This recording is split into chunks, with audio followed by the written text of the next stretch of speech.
Hey guys, welcome back to another video. I am the Detail Hot Lap and we'll be doing a cleaning on a Jeep Grand Cherokee today. So let's get into it.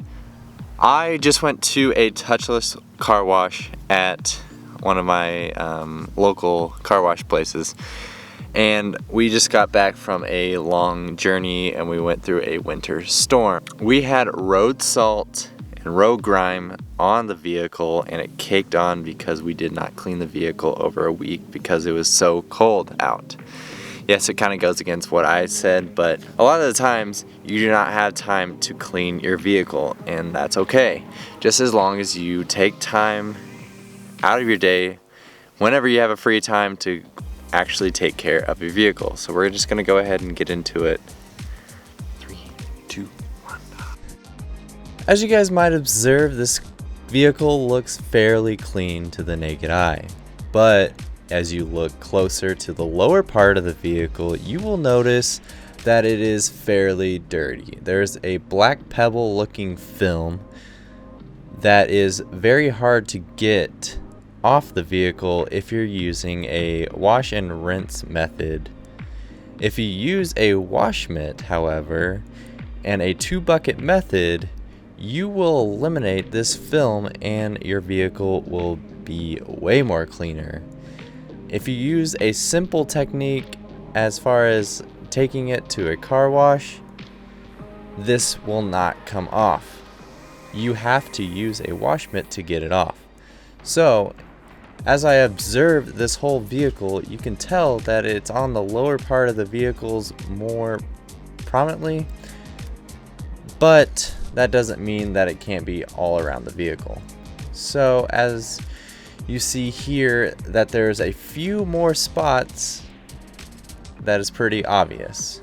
So we'll go ahead and use a 2-bucket method, 1 for water, 1 for soap, and use a grit guard so that way we can assure that the vehicle does not get scratched.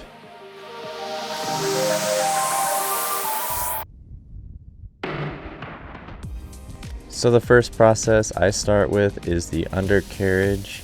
I like getting it all clean using an undercarriage cleaner. I do have some linked down in the description if you guys want to pick up those. And then I start putting water and soap into a bucket, 1 for water, 1 for soap, and make sure that you build up those suds using a power washer or a spray nozzle.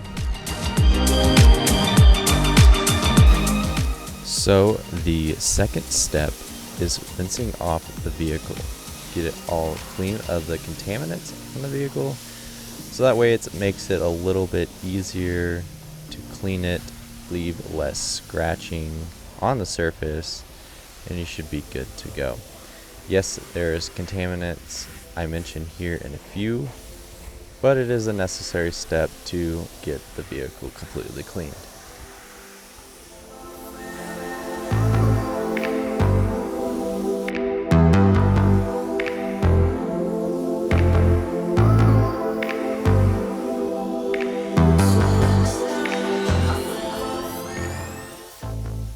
So after we got done with the rinse cycle, you can tell here that there is still some black pebble film on the vehicle.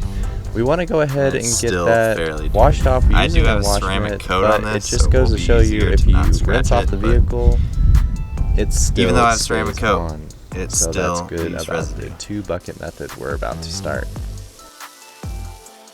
So step 3 is using a foam cannon. I use one by MTM Products. Yes, there is one from Amazon that is fairly cheaper than this, but I do like this one because the foam application is far superior.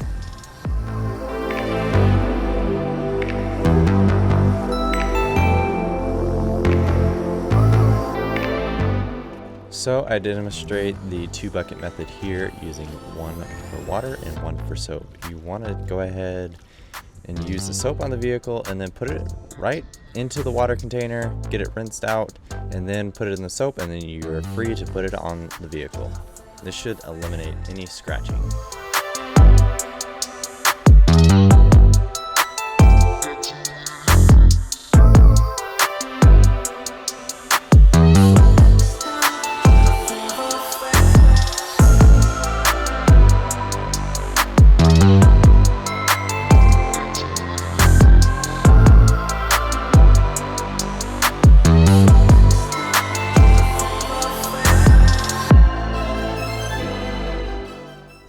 So the next step is step 5. We are rinsing off the vehicle using a hose attachment, or we're using a power washer. So we are getting all the rest of the soap and the contaminants off the vehicle, so that way we can use a drying towel. That is our next step. Step 6 is using a drying towel. I have one linked down in the description. I love this thing to death. It does cover this whole vehicle and proceeds to do more, but since I have 2, I don't really have to worry about that.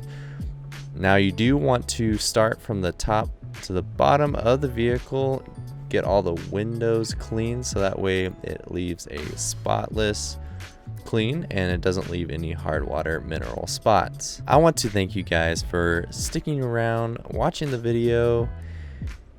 If you would take 2 seconds out of your day to smash that subscribe button, smash that like button, and we'll see you guys in the next one.